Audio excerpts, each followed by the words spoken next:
When we had finished our study of the Indian EVMs, we published a scientific paper detailing the findings, as well as a website and YouTube video that would explain to non-technical people what the problems were, that the EVMs could indeed be tampered with. At the same time, Harry went on to TV in the local region of India where he lived and gave live demonstrations using the actual EVM from the anonymous source, where he showed our display attacks and our clippy memory manipulation attacks to prove to everyone that tampering was possible. The Election Commission responded by saying that these findings were false, that either we didn't have a real machine or what we showed wasn't true because the machines were tamper-proof and perfect. But gradually, as the news percolated through Indian society and people came to read our claims and see our videos, there started to be wider doubt about whether what the Election Commission was claiming was actually true. Behind the scenes, however, the reaction was significantly more tense. We saw stories like this come out that alleged that Harry had been part of a foreign conspiracy to discredit India's democracy, and that it was being investigated by the Indian intelligence agencies. We got further interaction with the Election Commission when we invited some senior technical staff from ECI to come to the U.S. for the Electronic Voting Technology Workshop, which is one of the major scientific venues for research in this area. And we had a debate between them and me and Narasimha Rao, an Indian election activist who had written a book about the EVMs.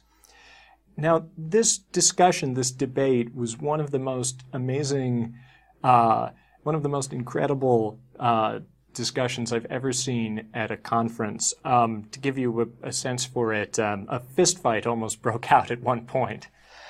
I'll put a link to it up on the course website, but it's really something you should check out if you have time. The upshot of it was that the Election Commission was still maintaining their claims that the machines were perfect, but they were starting to feel the heat. And when an international audience of researchers all started to raise very serious questions and not buy the claims that the machines were perfect at all, they knew they had a problem on their hands. A few days after that panel, the tension rose considerably. When Harry received this, it was a summons from the police. They were investigating the theft of the EVM, and they wanted to bring him in to Mumbai for questioning. Now, Harry and his lawyer were communicating with the police about this for several days after, but they apparently didn't want to wait, because one night at about 4 in the morning, Harry got a knock on his door. And a large squad of police officers rushed into his apartment and hauled him away. He was taken across the country by car from his home in Hyderabad to this particular police headquarters in Mumbai, about a 14-hour trip. Luckily, they left him with his cell phone, perhaps because they wanted to see who he'd tried to contact. But one of the people he called was me. And I have a recording of what he said to me that day from the police car, here for you to hear. I'm okay, thanks. I'm okay. We just reached Mumbai. In another 20-25 minutes, we'll be reaching the police station. Police came to my house at 5:30 in the morning, saying that they're going to take me into custody, as I couldn't revert back to them on the anonymity. In the sense, like, I didn't disclose who has given me the mission. They said, like, if you want to get out of this, you have to find who has given you, and you get out of this issue, then nobody will touch you. The police are getting pressure on the top, so obviously they can't do anything. They have no other option than arresting me. The only thing what I want to say is this kind of intimidation will hit the hearts of volunteers, and no volunteer will come forward if this kind of thing happens in future. That's the reason I'm going to take it on, and I'll face it so that the volunteers get inspired by me. And the ultimate goal is we have to achieve that these machines are not fit enough for the elections. This is what I'm thinking, and I want to say whatever research we have done or whatever work we have done is right with all my heart. Thanks for your concern.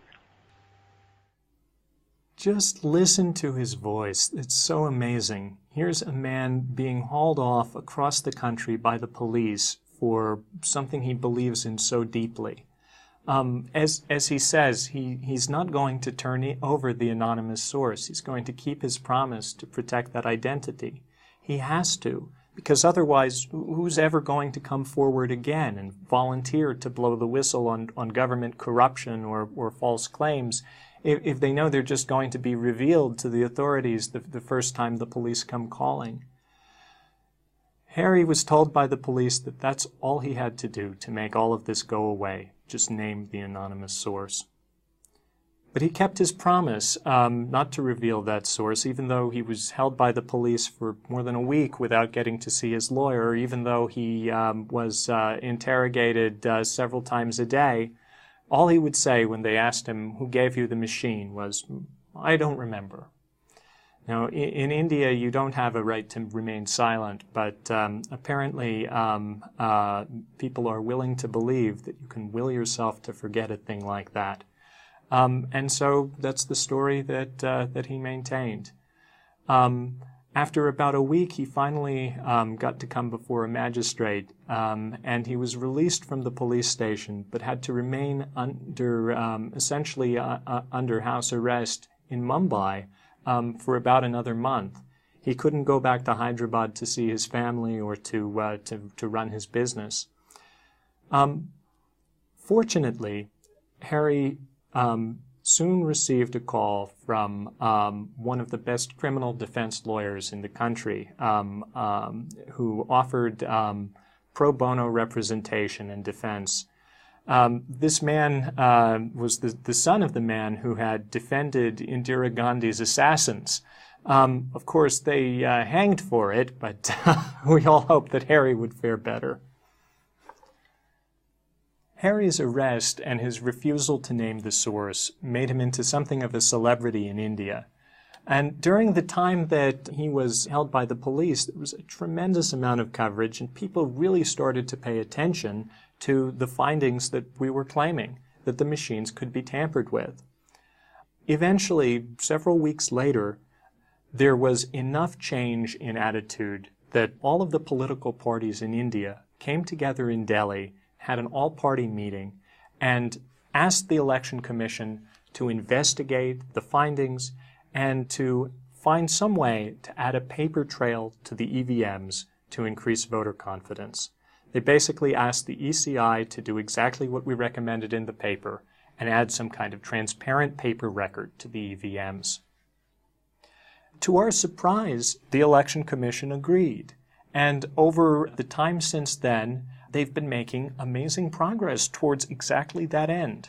The Election Commission formed a special committee to study ways to add a paper trail, and even now they are prototyping and testing electronics and a new version of the EVM that add a voter-verifiable paper audit trail to the process. This would be a way to ensure that the electronics aren't cheating and that the system is counting with integrity. But what happened to Harry? Shortly after Harry was released from house arrest in Mumbai, he received a call from the Electronic Frontier Foundation. They named Harry a 2010 Pioneer Award winner, their highest honor for great work in civil liberties and in tech issues.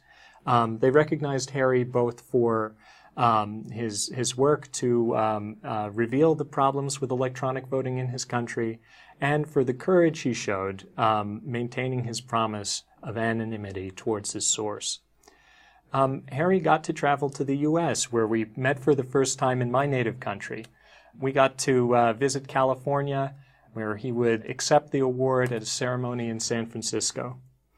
A few months after this, his case finally came to a conclusion when Harry got to go before a judge who declared that this man had done a service for his country, and that if anything, the government should be investigating the problems that he had pointed out, not harassing him or the sources who had helped him.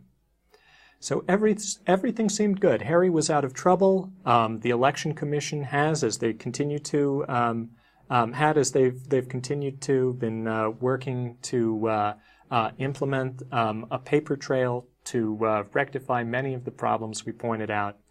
Everything seemed good until, that is, the next time I went back to India. But that's a story for the next segment.